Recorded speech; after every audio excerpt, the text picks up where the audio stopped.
AI is replacing all of us. So many roles have been taken by AI. People getting laid off on a monthly basis because of the presence of AI.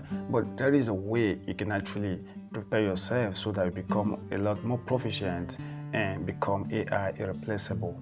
I want to show you that in this video. Pay attention. So in the next 6 months or 12 months of your career in this era right now, this is AI era, you want to focus on like 6 things.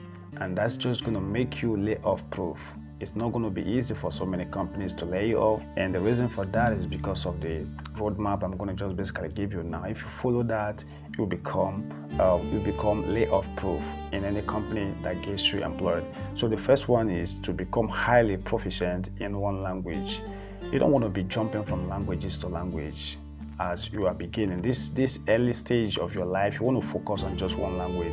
Maybe you can pick something like Python. Python is really a good language and it's very useful in this modern day that we are right now. You can use it to build AI, you can use it to build web application, both the back end, and you can use it to do a lot of statistical stuff in the industry. So you want to pick maybe something like Python and then learn it to the core. You want to sit down properly and learn it to the core, not just brushing over a few topics and then you think that you are just okay, and then you want to jump into the industry. All right, and then as I mentioned Python, I don't mean that it must be Python. It can be any other language, something like Rust. You can go into something like TypeScript. You can use Go, Java, all right, to do this. But the message behind this thing that I'm saying right now, for you to become proficient in just one language, is just for you to sit down and properly learn that language to the core. If you're going to be using AI, or maybe you have a mentor that is going to mentor you on that particular language, all that I want you to do is to sit down and learn it to the core. Learn it very well, not just by mere brushing that up and then you just want to get into the industry. You want to learn it to the core and understand whatever that is needed in that language to be able to build something useful. You need something useful before you can actually start applying to jobs or begin to take projects like that. All right, that's what I mean by becoming proficient in just one language. Don't jump from languages to language if you are just starting out as someone who is early in your career as far as this AI era is concerned. Now that you have actually learned one language proficient enough, the next thing you want to do is to try and learn one backend framework. All right, you want to learn one backend framework, and then you can add something like one front-end library. It could be something like React. And if you did something, let's say you did something like Python in the beginning as one language that you are really proficient in, you can embark in something like Django, all right, or Flask. So this is just like a backend library. You want to learn it very well. And the reason you want to learn that is because it helps you a lot. You're going to become a lot faster. There are a lot of things that they do a lot of a heavy lifting for you instead of trying to create a whole web page or doing a lot of things maybe by just typically typing everything from the scratch. This particular front-end library like React or any other one like maybe Next.js, they help you a lot. They do the heavy lifting for you. The same thing applies to those back-end libraries that I just mentioned. I mean a framework, something like maybe Django. If you learn something like a Python in the first phase right here, you learned that very well, and the next thing you just basically want to do is to pick one framework, just revolving around that particular one language that you just learned. All right, just pick one library, learn it very well, and one framework for your front-end development, and that just be it. All right, you don't want to jump from frameworks to frameworks or from libraries to library. You don't want to finish Python core and then when you want to learn a backend library, you jump into something like Laravel. You don't want to do that. Since you have actually learned the Python the raw way, the next thing you want to do is to pick something like Django or Flask and then learn it to the core, and then you become employable in the industry. So that's just basically what I want to let you know in this one. Now, the third practical roadmap you need to follow right now is for you to basically build and then deploy real applications. All right, if you want to stay at the top, if you want to really like convince people that you've actually not just convince the industries that are just going to employ you, but you need to even convince yourself. And how do you do that? You need to build something useful, an application that's really real. All right, after you have learned the core language, you have learned something around the libraries and then framework just for backend and then that of the front end, all right? You have learned that very well. You want to combine those things and then build one useful product, all right? Even if many people are not using it, you just want to make sure that you build something useful and you can put it out maybe on GitHub or something of that nature, or you host it by yourself. And when you are building this, you are going to encounter a lot of issues. If you are able to solve those issues, it means that when you get employed in the future, there is no kind of issues that you are going to encounter in the real world that you are not going to be able to solve, all right? That's why you want to build just one useful product. After you have learned a core language, learned a library, that's backend library, and then you learned a front-end library, all right?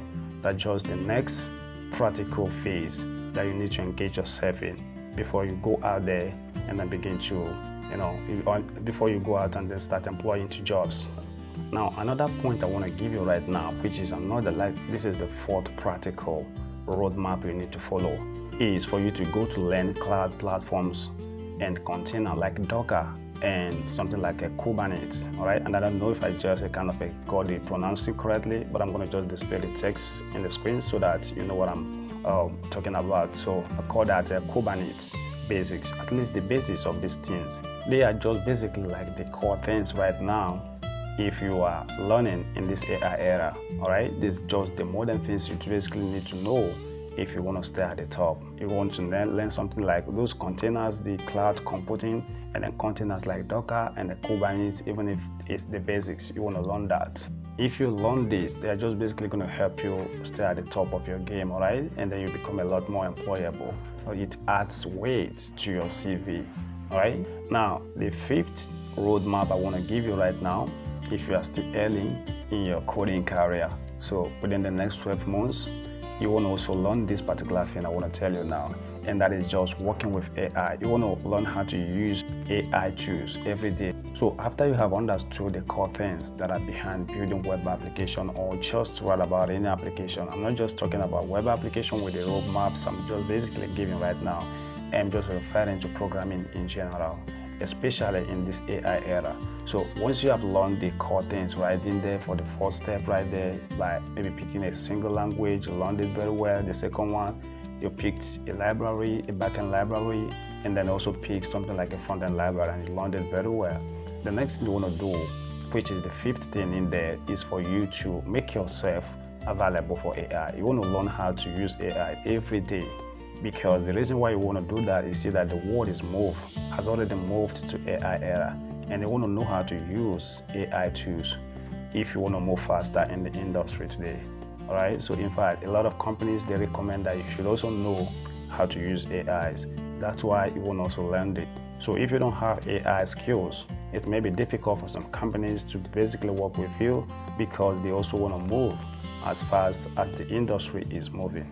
That's why you want to learn that. And it's really very easy, as long as you have learned how to do those things the core way. So once you have taken the time to basically learn a single language, you also took the time to learn a framework for the backend, and you also learned the library for the front end. Now, after learning those Docker and the Kubernetes, you also want to go down, make sure that you learn how to use that of the AI. It's going to help you, because that's what the industries are even recommended these days, because it helps them move a lot quicker. If you want to stick to maybe building everything from the scratch without the help of AI, you're going to be slowing the company down. So you want to know about AI, how to use them effectively. They can generate code for you, and then maybe you take your time to just take a look at the code, and if there are errors in the code, you can correct it. And this is going to help you move a lot faster than the people who are just going to be coding everything from the scratch. So it's important. Many companies, they recommend that you should learn how to use AI, and that's going to help you have a step ahead of your colleagues in the industry.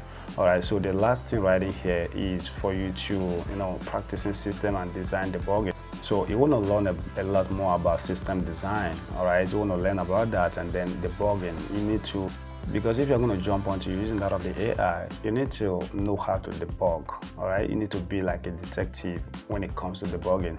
And it's not going to be possible for you to understand the code or be able to debug a problem if you haven't actually learned the code well before. That's why I was mentioning, you have to learn without the AI in the beginning. Like, I'm not saying that you shouldn't use AI to learn. You can use it to learn, but you can't use it to build real applications in the beginning, because it's going to make you in such a way that you won't understand what is just basically going on behind the building of the application. And when it comes to the time of debugging, if there are issues in the application, you see that you will be thrown off and you would not actually understand what is going on. It will be harder for you to debug. So you see, you can basically debug an application that you have naturally learned how to build them. If you are not the one that built it, if you don't know the language, it's a lot harder to debug such an application. And when you have actually learned the core language, you know what is going on. The only thing in there is that you use AI to help you build it faster, but when you take a look at the code, because you understand the language, you cannot debug it. If there is anything that is not going well, you know where to look into and then correct the code. All right, so that just depending there. So the goal for this practical roadmap is just for you to learn how to basically code effectively, and then you can use AI to basically assist yourself so that you can move faster.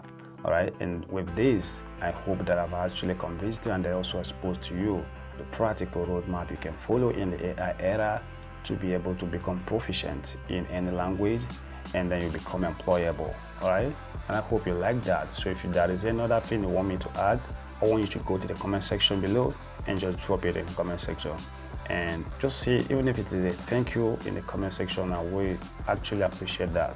So thanks for watching, and for those that are not following me, feel free to follow on my YouTube, so you can subscribe.